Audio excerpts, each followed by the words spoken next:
समलैंगिक विवाह यानी सेम सेक्स मैरिज को कानूनी मान्यता देने की मांग पर सुप्रीम कोर्ट सुनवाई करेगा। कोर्ट ने इस मामले में केंद्र सरकार को नोटिस जारी कर 4 हफ्ते में जवाब मांगा है। इसी मसले की बात लीगल विद सहगल में। सेम सेक्स मैरिज को कानूनी मान्यता दिलाने को लेकर सुप्रीम कोर्ट में 2 याचिकाएं सुनवाई के लिए लगी थी। पहली याचिका हैदराबाद के गे कपल सुप्रियो चक्रवर्ती और अभय डांग की थी और दूसरी याचिका दिल्ली के पार्थ फिरोज मेहरोत्रा और उदय राज आनंद की थी।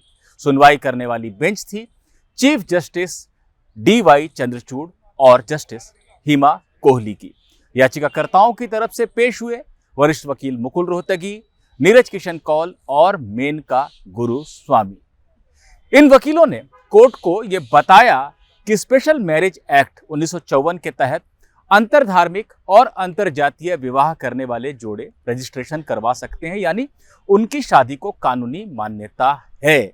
लेकिन यह कानून लिंग के आधार पर भेदभाव करता है। समलैंगिकों को अपनी शादी को रजिस्टर कराने की सुविधा, उसका अधिकार नहीं दिया गया है। इस भेदभाव को खत्म किया जाना चाहिए और कानूनी संरक्षण समलैंगिक विवाह को भी मिलना चाहिए। वरिष्ठ वकील मुकुल रोहतगी ने 6 सितंबर 2018 को आए सुप्रीम कोर्ट के ऐतिहासिक फैसले का भी हवाला दिया।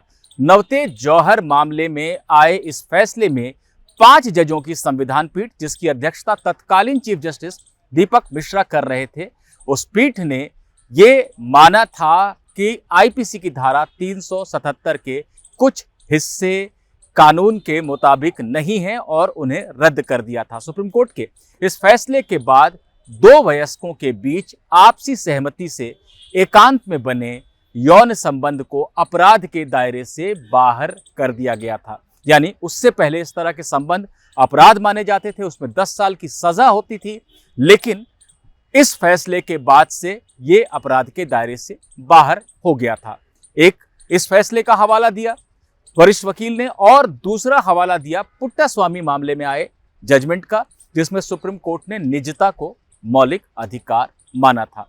वरिष्ठ वकीलों का यह कहना था कि सुप्रीम कोर्ट के इन 2 फैसलों के आगे की ही कड़ी है समलैंगिक विवाह को मान्यता देना, क्योंकि इस भेदभाव को मंजूरी नहीं दी जा सकती है।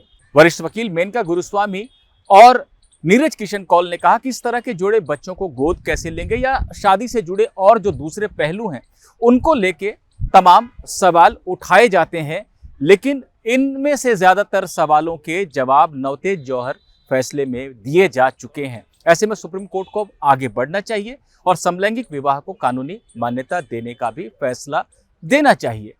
इस पर चीफ जस्टिस DY चंद्रचूड़ ने कहा कि हमारी जानकारी के मुताबिक केरल हाईकोर्ट में एक मामला लंबित है और वहां सुनवाई चल रही है। वकीलों ने जवाब दिया कि सिर्फ केरल हाईकोर्ट में ही नहीं, कई हाईकोर्ट में मामला लंबित है इससे जुड़ा हुआ, लेकिन हाईकोर्ट में खुद केंद्र सरकार ने ये कहा है कि वो सभी मामलों को सुप्रीम कोर्ट ट्रांसफर करने का आवेदन देने जा रही है। यानी केंद्र सरकार भी चाहती है कि सभी मामलों पर सुप्रीम कोर्ट सुनवाई करे। वकीलों की इस बात को सुनने के बाद चीफ जस्टिस DY चंद्रचूड़ और जस्टिस हिमा कोहली की बेंच ने केंद्र सरकार को नोटिस जारी कर दिया और मामले पर जवाब मांग लिया। सुप्रीम कोर्ट ने केंद्र सरकार को जवाब देने के लिए 4 हफ्ते का समय दिया है। कोर्ट ने यह साफ संकेत दिए हैं कि सभी मामलों को सुप्रीम कोर्ट में ट्रांसफर कर उन पर एक साथ सुनवाई की जाएगी।